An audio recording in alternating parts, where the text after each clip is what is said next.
Welcome to the Sagebrush Trail. Stories of the West, from the frontier to the Yukon. I'm Mardell, reading Delilah of the Snows by Harold Binlaw.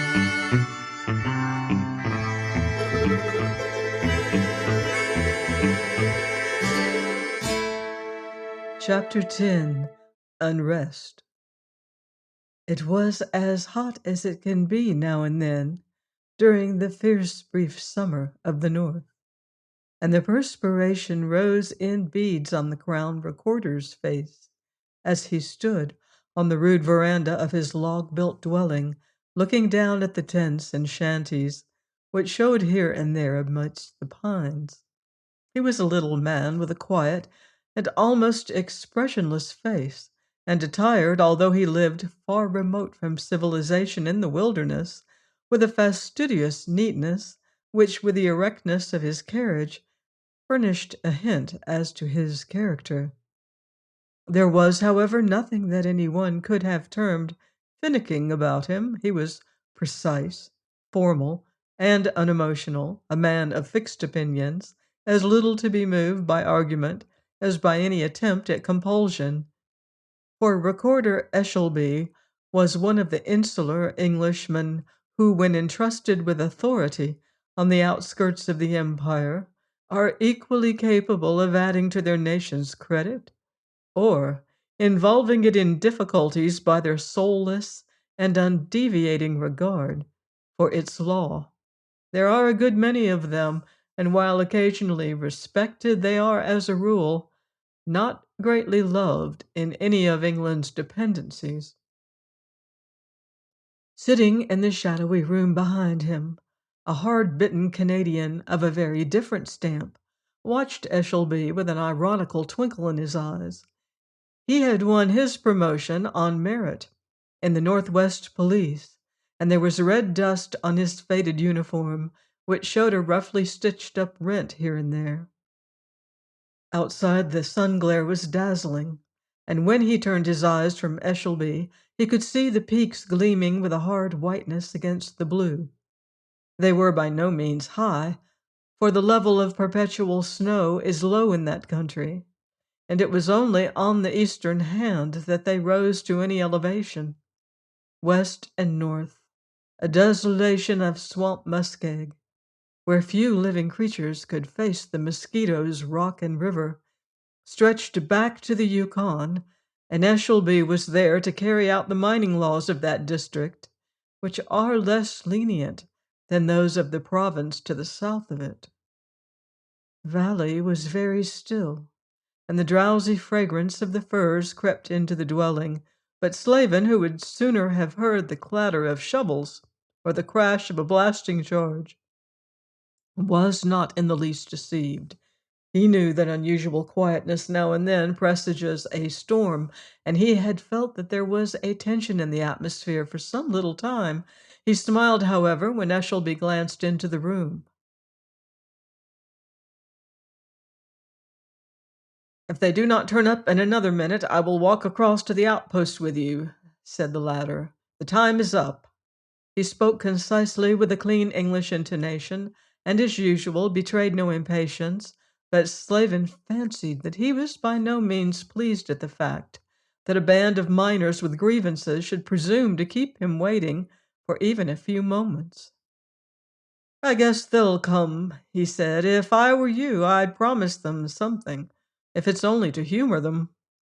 Eshelby glanced at him coldly, for he was not, as a rule, addicted to considering any advice that might be offered him. "A concession," he said, "is usually regarded as a sign of wavering. In dealing with a mob of this kind, firmness is necessary." Slavin made a little gesture and smiled in a somewhat curious fashion. He had shepherded the Blackfeet on the plains, as well as put down whiskey runners, and carried out the prohibition laws, and he knew that to gain an end, one must yield a point occasionally. It was, however, not his business to instruct the Crown Recorder, and Eshelby seldom deviated a hair's breadth from the course he had once decided on. Well, said Slavin, I guess I hear them, and I'll stay right where I am. They can't see me in the shadow, and if they knew I was hanging around, it might worry them. You don't want to hang out a red rag when you have a difference of opinion with a bull. He moved his chair back a little farther from the door, when a murmur of voices and patter of feet came up through the dimness beneath the stunted pines, for he was quite aware that his warning was not likely to restrain Eshelby from a display of the exasperating crimson on the smallest provocation. Then he leaned forward, with a quiet intentness in his eyes, as a group of men came out of the shadows. They were dressed for the most part in soil-stained jean, and were all of them spare of flesh and sinewy. They had bronzed faces with a significant grimness in them, and moved with a certain air of resolution that did not astonish Slavin. They were hard men. English, Canadians, Americans, Teutons by birth, though that meant very little to most of them then, men who had faced many perils, and borne as much privation as flesh and blood is capable of. To men of their kind, all countries are the same, and they have not, as a rule, any particular tenderness for the land, which had in their phraseology no use for them. They had also, or at least so they thought, legitimate grievances, for the exactions of the crown were heavy, and it is because the opinions of such as they were are seldom listened to that news now and then reaches England which is unpleasant to complacent optimists with imperialistic views. The wonder is, however, that the latter are not more frequently disturbed in their tranquillity, for even when peace and prosperity are proclaimed at St. Stephen's, there is usually and probably must necessarily be all around the fringe of the empire a vague unrest, which is occasionally rife with unpleasant probabilities. The men of the outer marches have primitive passions, and, or they would in all probability never have been there at all, an indomitable will. Slavin at least understood them, and knew that while it is well to keep a tight grasp on the reins, it is not always advisable to make those driven unduly sensible of it. The two who came foremost stopped in front of the veranda, and one of them was a well-favored man with restless dark eyes. Slavin fancied he had seen the picture of somebody very like him in an American paper. The rest waited a few yards away, and the man with the dark eyes greeted Eshelby, who responded with a curtest inclination, courteously. "We have come for an answer to the request we handed you," he said. Eshelby glanced at him coldly. "You are a free miner. What is the name on your certificate?" "Sewell," said the other. "You may perhaps have heard of it." Slavin started a little, and then smiled to himself, for there was at least no sign in the recorder's face that he attached any particular significance to the announcement. "Well," he said, "I have, as I promised, glanced at what you are pleased to term your request, though it bears a somewhat unfortunate resemblance to a demand." "We're not going to worry about what you call it," said the man who had not spoken yet. "We've come here so you can tell us what you mean to do." Eshelby smiled a little, though it would have been wiser if he had refrained from it. "Personally," he said, "I can do nothing whatever." There was a low murmur, with an unpleasant note in it, from the rest of the deputation. The curt non-possumus is usually the last resource of the diplomatist when argument has failed, and it very seldom makes for peace, as everybody knows. Slavin wondered why the Crown authorities should have inflicted upon him such a man as Eshelby when his burden was already sufficiently heavy. "Well," said the miner grimly, "something's got to be done. We let you know what we wanted. Haven't you anything to say?" "Only that I shall send your petition to the proper quarter." "I wonder," said Sewell dryly, "if you would tell us what is likely to be done with it there." "It will receive attention when the department is at liberty to consider it." Sewell laughed.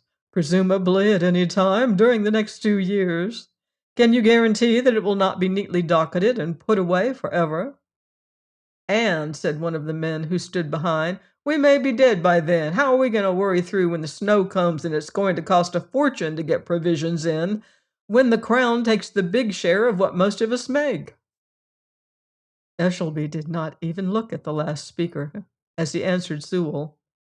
"I certainly can't guarantee anything," he said. There was a little murmur from the men. But Sewell raised his hand restrainingly. "We had," he said with a quietness which had nevertheless a suggestion of irony in it, "the honor of pointing out to you some of our difficulties, and suggesting how they could be obviated. We may now take it that you can give us no assurance that the matter will ever receive the attention we at least think necessary." "I am," said Eshelby, "not in a position to promise you anything. The petition will be submitted to men qualified to deal with it." "With a recommendation that, as the matter is urgent, it should be looked into."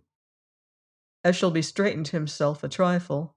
"My views will be explained to those in authority. I do not recognize any necessity for laying them before you." The rest of the deputation had drawn a little closer to Sewell, and Slavin was watching their faces intently.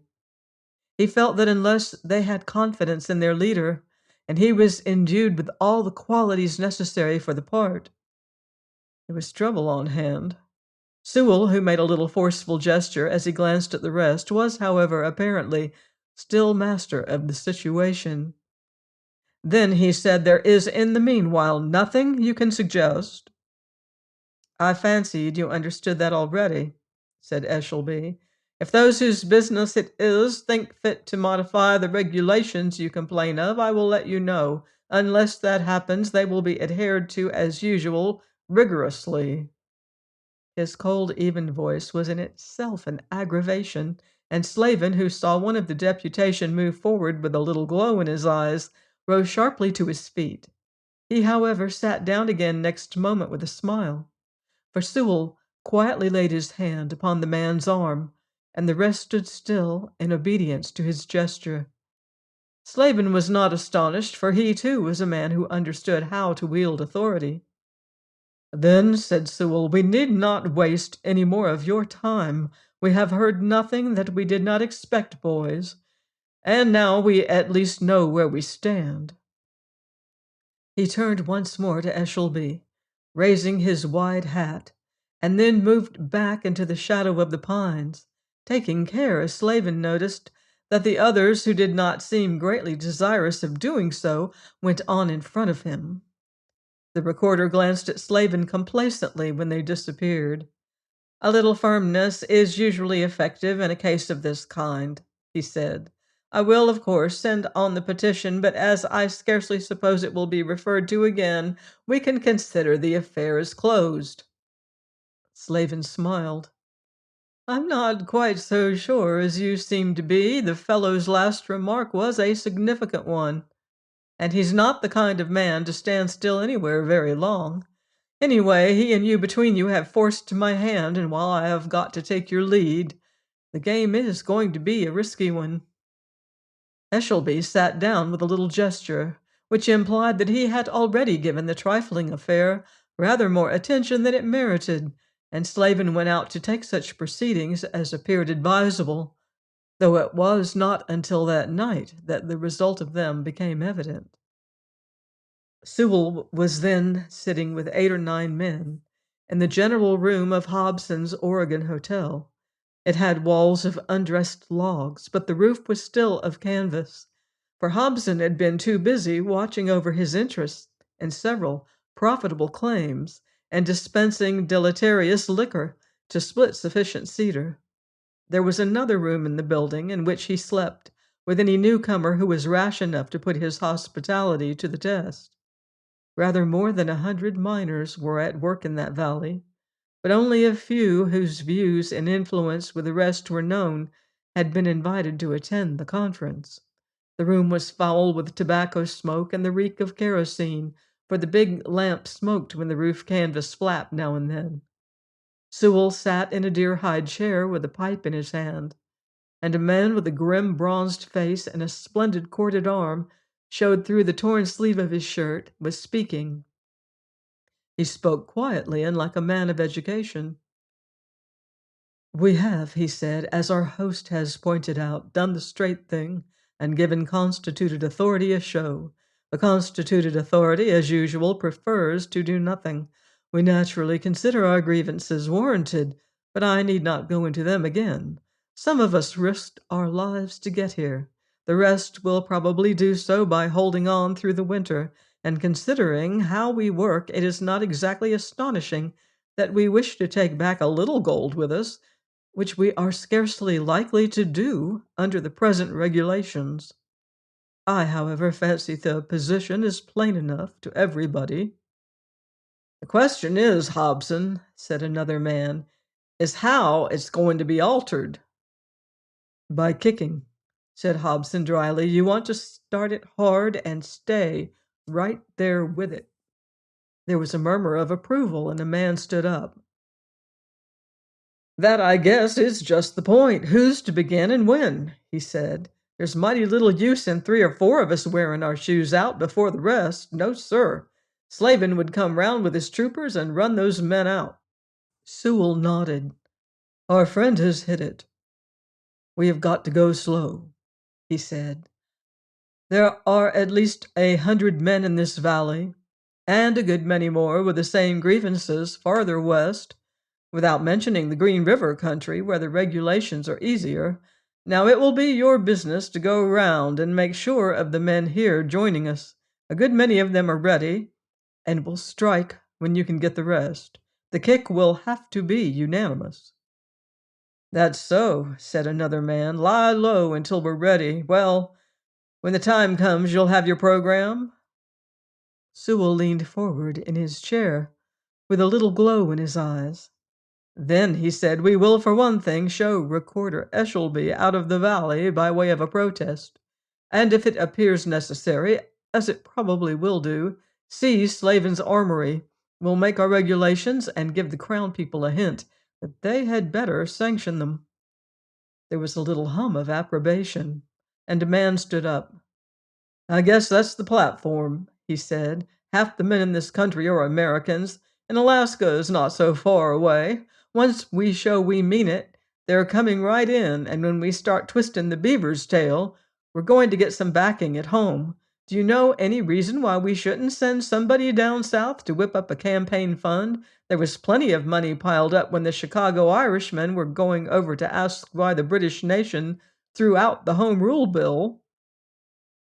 Most of the others laughed, but while there was no expression of sympathy, it was significant that there was as little astonishment. Visionaries talked of founding a new republic in the North just then, and some of annexation, but still the beaver flag flapped over every government outpost. There were many men with grievances in that country, but they knew the world and were far from sure that there was anything to be gained by changing their accustomed burden for what might prove to be a more grievous one. There were others who, while by no means contented with the mining regulations, were still characterized by the sturdy imperialism which is to be met with throughout most of Canada. Hobson turned to the speaker with a whimsical grin. "The Chicago Irishmen stayed right where they were," he said. "I don't know what they did with the money, but they bought no rifles. They weren't blame fools. The moral is that what an Irishman looks at twice is too big a thing for us.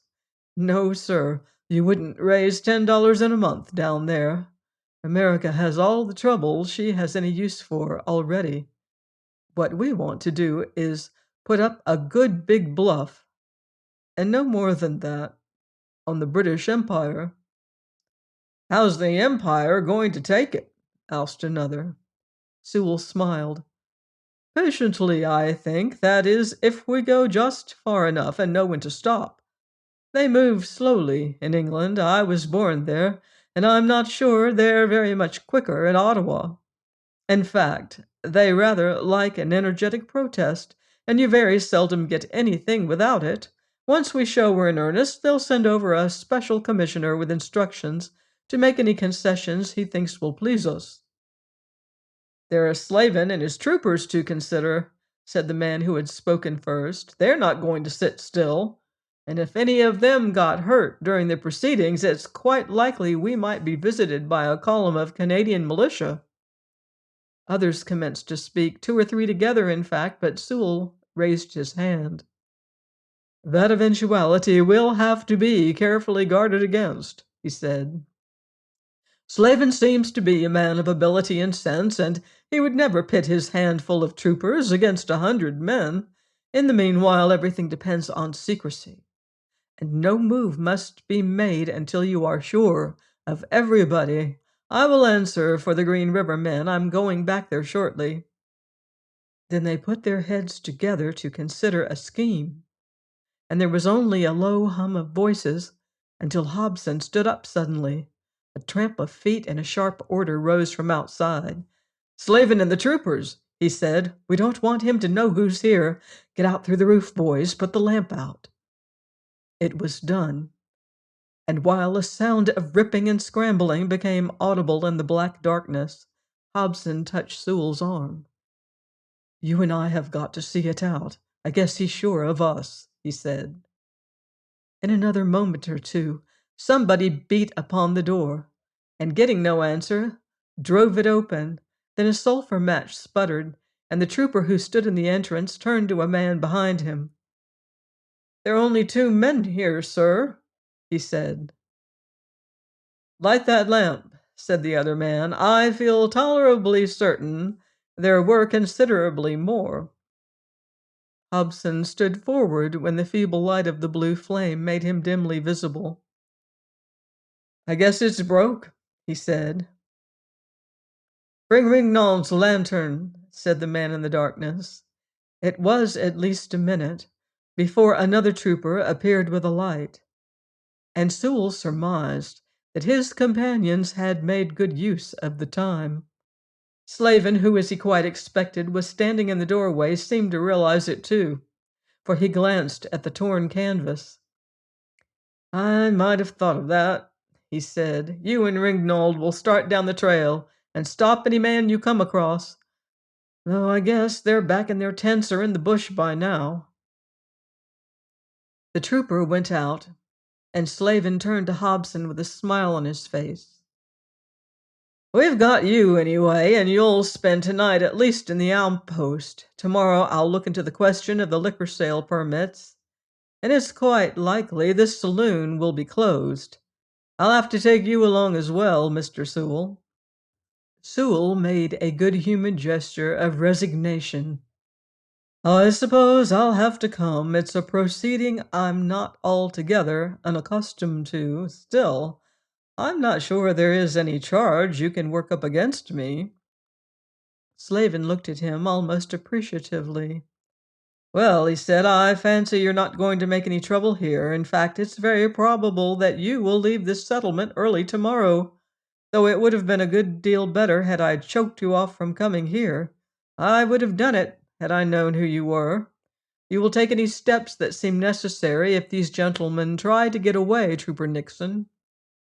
Sewell spent that night at the outpost, but not in the same room with Hobson, and when he had breakfasted tolerably well, Slavin came in. "Your horse is waiting, and you will start at once, for wherever you like, so long as it's outside my boundaries. Though I may as well mention that every officer in the district will be warned against you," he said. "If you feel yourself aggrieved, you can, of course, complain to Victoria." Sewell made no protest. When he knew it would be useless, he seldom did, and Slavin, who handed him several days' provisions, waited until he swung himself into the saddle. "It wouldn't be wise to push your luck too hard by coming back," he said. Sewell smiled from the saddle and rode away. He knew that the seed was sown, and need only to be left to spring and ripen, though he would have felt easier had he been sure that Slavin did not know it too. Eshelby could be trusted to stimulate the growth of the crop, but he had already grasped the capabilities of the quiet police officer, who, it was evident, was a very different kind of man. Join me next week on the Sagebrush Trail for more adventure in Delilah of the Snows by Harold Binlaws.